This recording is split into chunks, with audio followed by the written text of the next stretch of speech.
नमस्कार दोस्तों, आप अगर रियल एस्टेट में एम्प्लॉय हैं या रियल एस्टेट में अपना बड़ा करियर देख रहे हैं तो रियल एस्टेट एक मजाक नहीं है।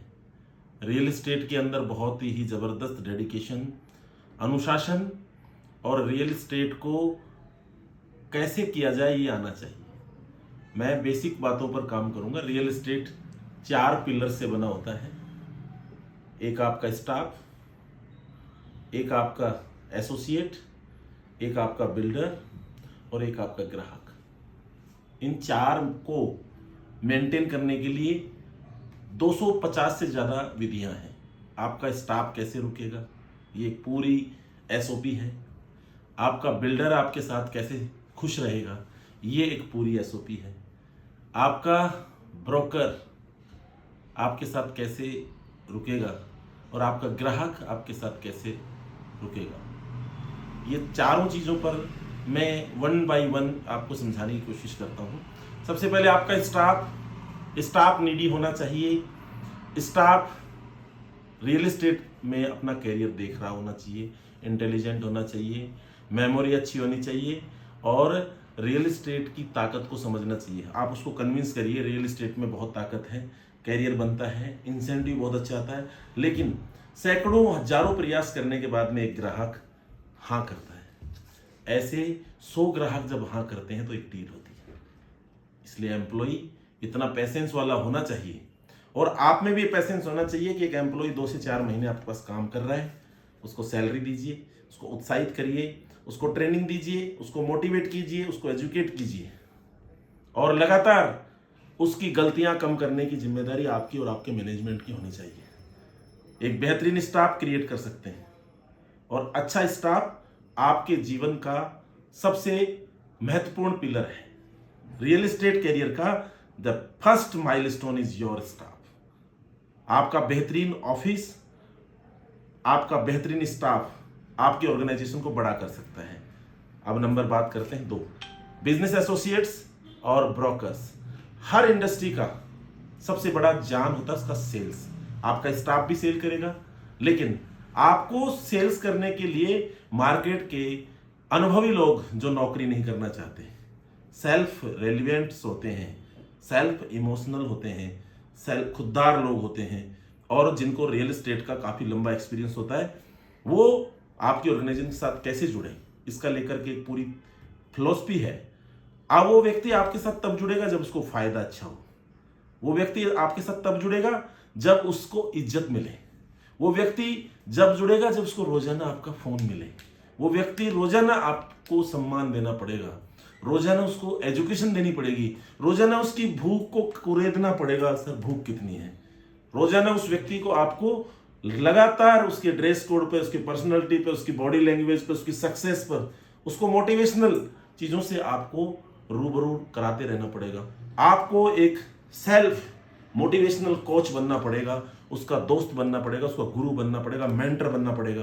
तब वो व्यक्ति आपके साथ चिपकेगा, आपकी ऑर्गेनाइजेशन के साथ जुड़ेगा और लगातार उसको आप बिजनेस सपोर्ट देंगे। कभी उसको लीड का सपोर्ट देंगे, कभी उसको बिजनेस का सपोर्ट देंगे, कभी उसकी डील करने में विजिट का सपोर्ट देंगे, कभी उसके साथ उसकी फैमिली के प्रोग्रामों में जाएंगे।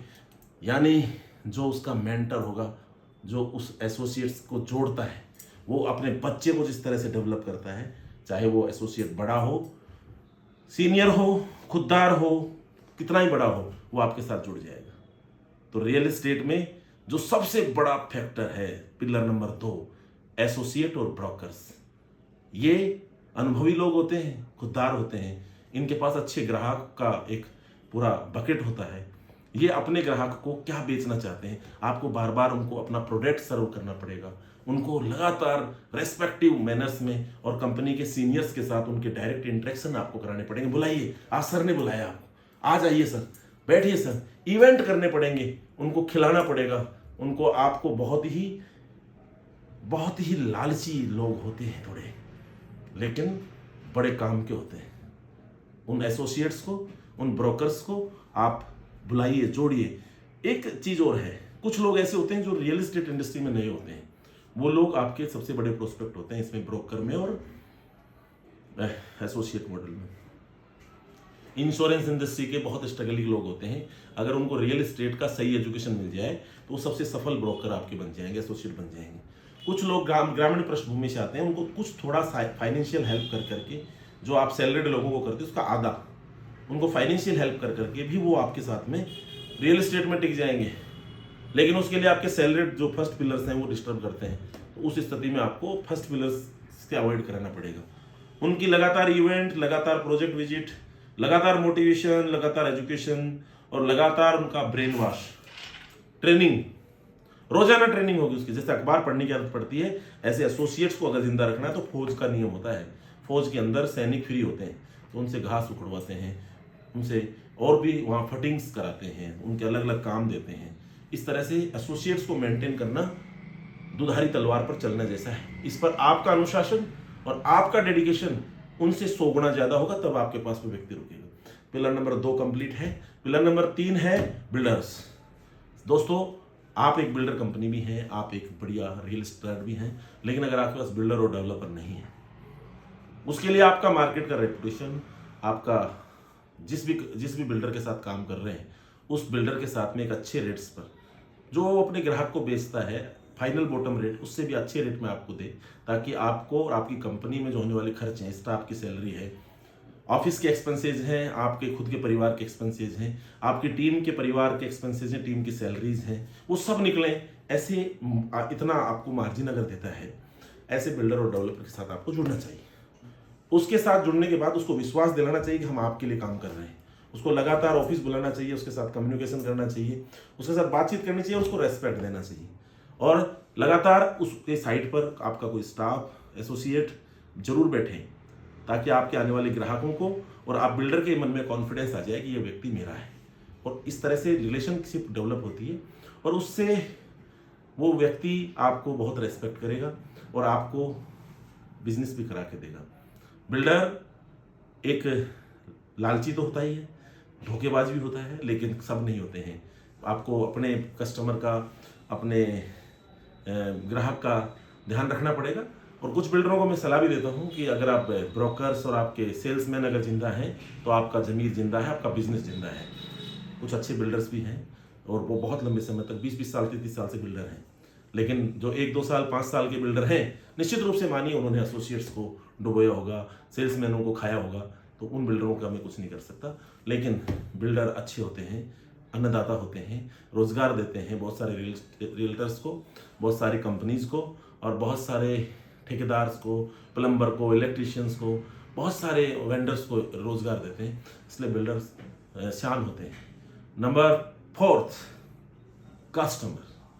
दोस्तों, दुनिया के अंदर कस्टमर एक ऐसी चीज है जो पूरी अर्थव्यवस्था को चलाता है। कस्टमर है तो आपको कस्टमर को कैसे मेंटेन करा जाए, उसके लिए 4 पैरामीटर हैं। सबसे पहला है सस्पेक्टिंग। सस्पेक्ट मतलब कि आप क्या बेचना चाहते हैं। Know your project, now your product, now your self, कि आप यू आर ए सेल्समैन और नॉट। अगर आप एक सेल्समैन हैं तो एक ग्राहक ढूंढने के लिए आपको उस प्रोडक्ट को मार्केट में सर्व करना पड़ेगा। It's called marketing. 99% everything depend on the marketing. अगर मार्केटिंग अच्छी है तो आपका ग्राहक आपको अट्रैक्ट करेगा और आपको फोन करेगा, या ग्राहक ने विभिन्न प्रकार के पोर्टल्स, फेसबुक, सोशल मीडिया या विभिन्न प्रकार के SMS, व्हाट्सएप, ईमेल, किसी भी प्रकार की मार्केटिंग से ग्राहक अट्रैक्ट होकर के आपके यहाँ आता है, तो वो ग्राहक आपको कॉल करता है, आपका ग्राहक बनता है। यहां से शुरू होती है पहली प्रक्रिया, suspecting. You suspect about the client have the sufficient budget, sufficient choice, sufficient location, sufficient property for customer choice. अगर ये सब कुछ है तो इट्स कॉल्ड प्रोस्पेक्टिंग। अगर आपने ये सब ठीक कर लिया तो वो ग्राहक आपका प्रोस्पेक्ट हो गया।